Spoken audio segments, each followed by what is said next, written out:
¿Alguna vez se han preguntado qué pasaría si el hombre designado como el exorcista oficial del Vaticano fuera poseído por el mismo demonio? Padre Gabriele Amort. En la noche del 4 de junio, realizó usted un exorcismo. Si quieren conocer la respuesta, les cuento que a partir del 5 de abril ya estará disponible en todas las salas de cine la película del exorcista del Papa. Tráeme al cura. Estoy aquí para ayudar, Julia. Ese no es mi cura. Basada en la vida y obra del padre Gabriele Amort, el exorcista oficial del Vaticano. Con más de 70.000 exorcismos realizados con éxito, este hombre ha sido la inspiración de esta perturbadora película. Hagas lo que hagas, solo lo haces porque Dios lo permite.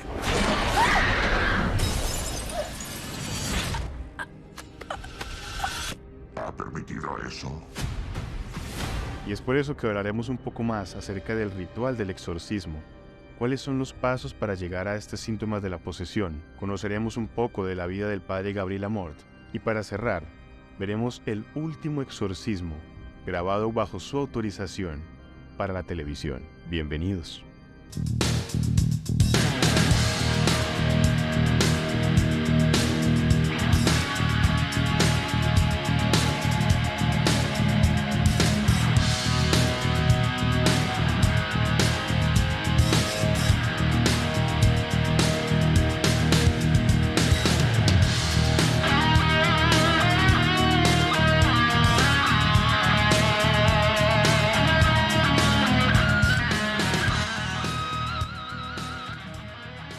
Desde el principio de los tiempos, se dice que ha venido desarrollándose una guerra entre la luz y la oscuridad, una lucha por nuestras almas. Y es que así como muchos profesan que existen los milagros, otros en cambio hablan de infestaciones y el asedio de espíritus malignos en la humanidad. Y es que si existiese un ser humano al que los demonios pudieran temerle, ese sería el padre Gabriele Amort, el exorcista del Papa. Para llegar al punto de una posesión demoníaca, deben existir varios parámetros y varios síntomas que lleven a esto. El paso número 1 es la infestación, y esto sucede cuando una entidad o espíritu maligno, como lo quieran llamar, o demonio, entra a nuestro hogar.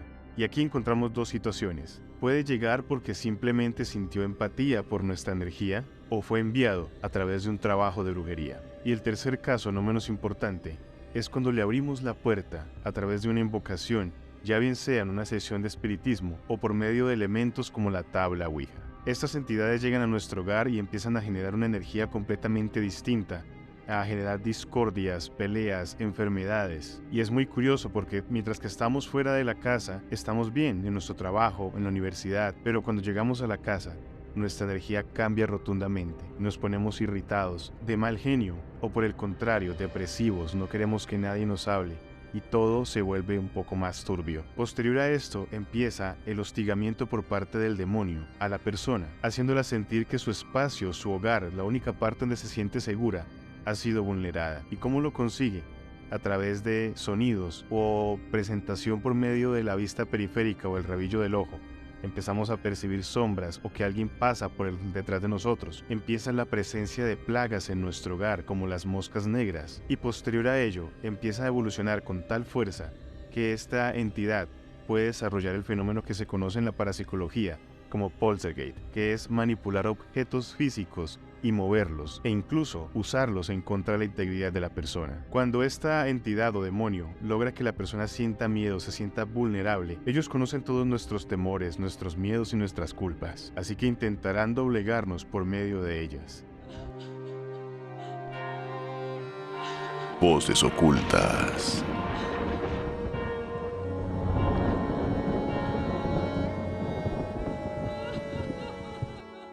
Yo me dedico a la investigación de fenómenos paranormales ya hace más de 12 años, y dentro de los cuales he podido participar en diferentes campos, y uno de ellos ha sido la liberación espiritual. comúnmente llamada exorcismo. Solo que no utilizamos esta palabra porque generalmente está más ligada a la iglesia. Por ende, quienes están autorizados para realizar un exorcismo son los sacerdotes, que a su vez están autorizados por el Vaticano. Pero lo cierto es que cualquier persona podría llegar a hacer una liberación espiritual, siempre y cuando tenga una fe sólida, autoridad y confianza en sí mismo. Podría llegar a ayudar a una persona que está en un estado de posesión. Pero hoy no vamos a hablar de las opciones alternas a los exorcismos, sino que hablaremos del ritual que ha diseñado la Iglesia Católica y el Vaticano para sacar a dichas entes del cuerpo de las personas. Es una simple oración en la que se pide a Dios liberar a la persona de la presencia o de la influencia del diablo, y se manda al diablo en nombre de Cristo que se vaya. Vean, yo antes de empezar me pongo la estola, que es el típico indumento sacerdotal, estola violeta. Me pongo la estola larga porque me es más cómodo para poder ponérsela sobre la espalda a la persona que debe ser exorcizada. Luego empiezo con el agua bendita. Esto es un frasco con agujeros y bendigo a la persona con el agua bendita. Le hago besar el crucifijo. Yo uso un crucifijo en el que está inserta la medalla de San Benito. Es interesantísimo ver cuántos santos, sean hombres o mujeres, han liberado a personas del diablo. La posesión demoníaca es un estado de intercambio, es decir, que el alma de la persona pasa a un lugar vacío y el cuerpo es utilizado por esta entidad del bajo astral. Por lo general, una posesión demoníaca lo que busca es llevarse la vida de esta persona, atacar su integridad física, confundir a su entorno o a su familia, provocarles un profundo daño y dolor, y a su vez, burlarse de la gracia y de la creación de Dios. Este tema no es nuevo, pues incluso en la misma Biblia se habla que el Maestro Jesús hizo un exorcismo, sacando los demonios de un pobre forastero y haciéndolos que poseyeran los cuerpos de los cerdos. De ahí en adelante muchos sacerdotes, papas, pastores y personas de todas las religiones han empezado a practicar el ritual del exorcismo, que es liberar el cuerpo físico de una persona que está infestado por una entidad demoníaca. Voces ocultas.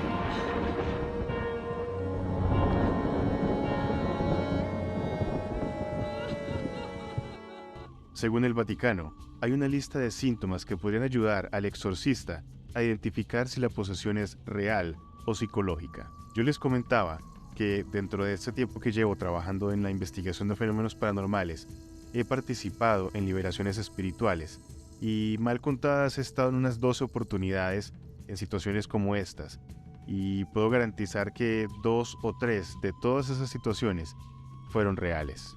Es decir, que el resto fueron posesiones psicológicas. Y esto lo digo basado en la lista que les voy a explicar a continuación. El primer síntoma de la posesión demoníaca: lenguas desconocidas. Personas que ni siquiera han terminado el bachillerato, nunca han tenido una educación superior y mucho menos manejan una segunda lengua, empiezan a hablar a la perfección en idiomas como por ejemplo el alemán, el italiano o el latín. Incluso se ha llegado a documentar la manipulación de lenguas muertas como el arameo o el sumerio. Esto rompe toda lógica, pues este tipo de personas jamás han tenido alguna educación al respecto de estos idiomas. El segundo síntoma que nos habla de una posesión real es la dilatación de las pupilas. Es bien sabido que el ojo humano está diseñado para adaptarse a diferentes entornos. Esto quiere decir que cuando tenemos nuestros ojos expuestos a una luz fuerte y directa, la pupila se contrae. Y al momento de pasar a un lugar donde no hay luz y estamos en completa oscuridad, la pupila se dilata.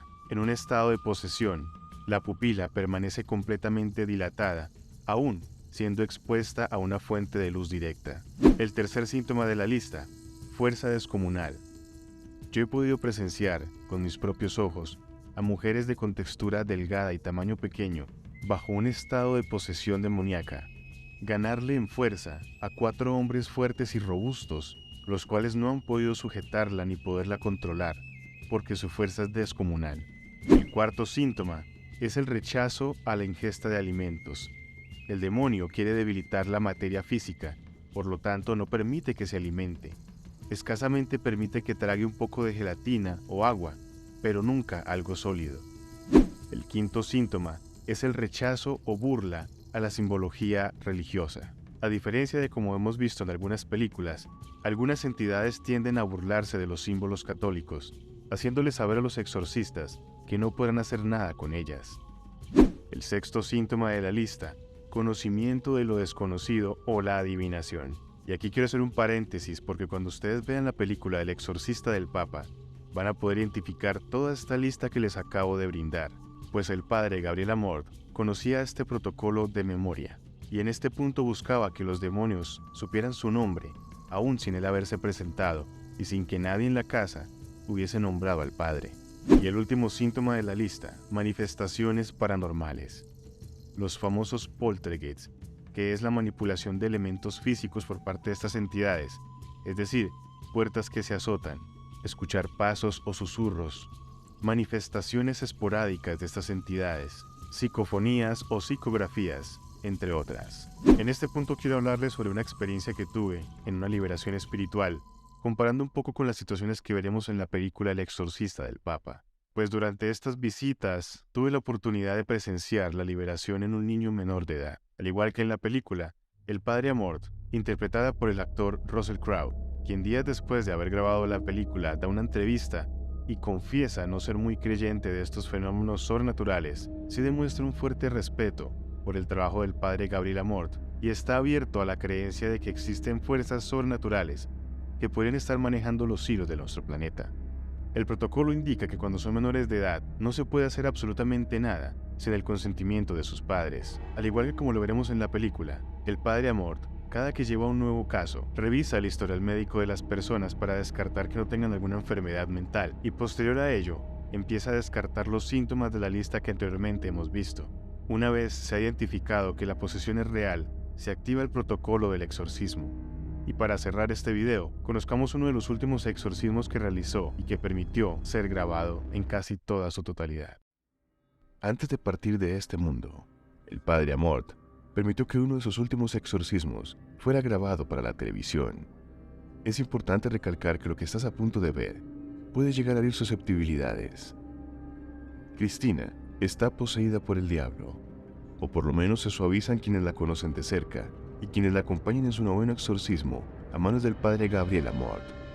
Entiendo que es difícil para el espectador no creyente despojarse del escepticismo, pero también lo es no estremecerse con las imágenes. Aquí se puede observar cuando Cristina entra en trance, el padre Amorth recita en latín el Rituale Romanum, instaurado por el Papa Paulo V.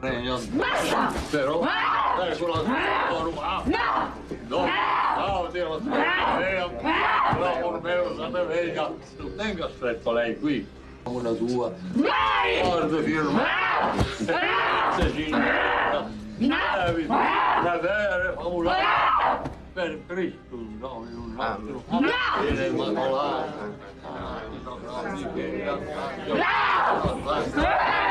Mandalo via!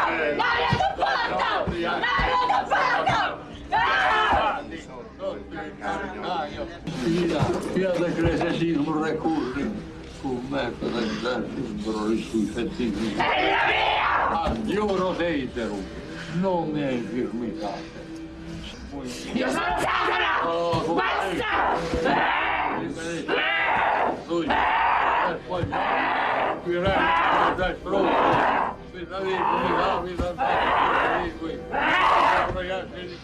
Receder con... Mai! Receder con... Mai! Mai!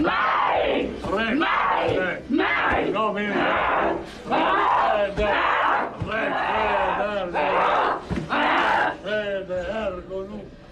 In nome del Padre, del Figlio e Spirito Santo. Via! Ho bisogno di bere un bicchiere d'acqua. Magari sì. Un bicchiere d'acqua. No, c'è l'acqua per Ci sono i bicchieri.